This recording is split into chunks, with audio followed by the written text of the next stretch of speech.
Okay, so hold on. I wrote something down. I wrote this. I wrote this, but I didn't memorize it, so I got to read it off the paper. I just wrote this last night, so just bear with me. Um, so check it out. Of all the things that I don't remember about 2002, I have a very clear memory of the first time I met 50. Um, and I think one of the things I noticed when he first walked into the room was his presence, right? Because it just kind of felt like he's gonna be a star. Like just the way he carried himself, swagger, everything. Like I don't know. It just seemed like he was the whole package. Yeah.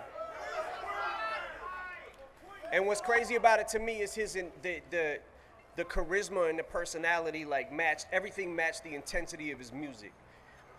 You know, and that first album is so classic. And the first time I met Fifth, I was, so excited to meet him. So I was just like, I started rapping all his songs to him and I didn't really let him talk, and I kind of was trying to show him like how into him I was, right? But I think I might have probably overdid it. But at this time, 50 was like, at this point, I had considered myself driven, right? Until I met him, and I was like, yo, this guy, he was putting out mixtapes. It seemed like every single week there was another mixtape. He was taking other people's beats and he was destroying them, right?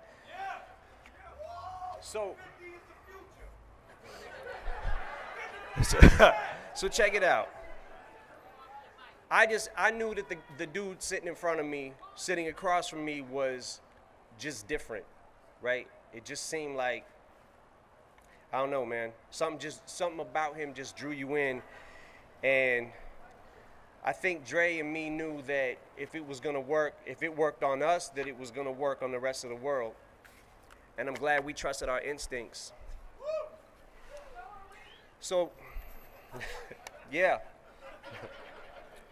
So as we're leaving that meeting, me and Dre were talking and 50 was walking away.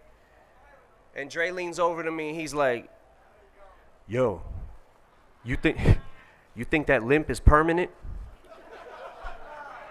You should ask him. And I was like, well, I gotta ask him. And we're glad it was not permanent. And I just want to say, man, I'm here today because this is not only like a business partner to me, it's one of the best friends I've ever known in the world. And I would say that it's much more fun to be his friend than it is to be his enemy. Because this guy is fucking relentless. And he won't stop. And the same way that he's relentless in his battles, he's also relentless in his business. He's an artist, an entrepreneur, an actor, a director, a producer. He can juggle. He's great at Scrabble. He pretty much does it all. And he's also helped me through a lot of hard times in my own life, and he's always been there when I need him. So 50, congrats on your star, man. Hollywood is making official what I knew from the beginning and Dre knew from the beginning. Thank you.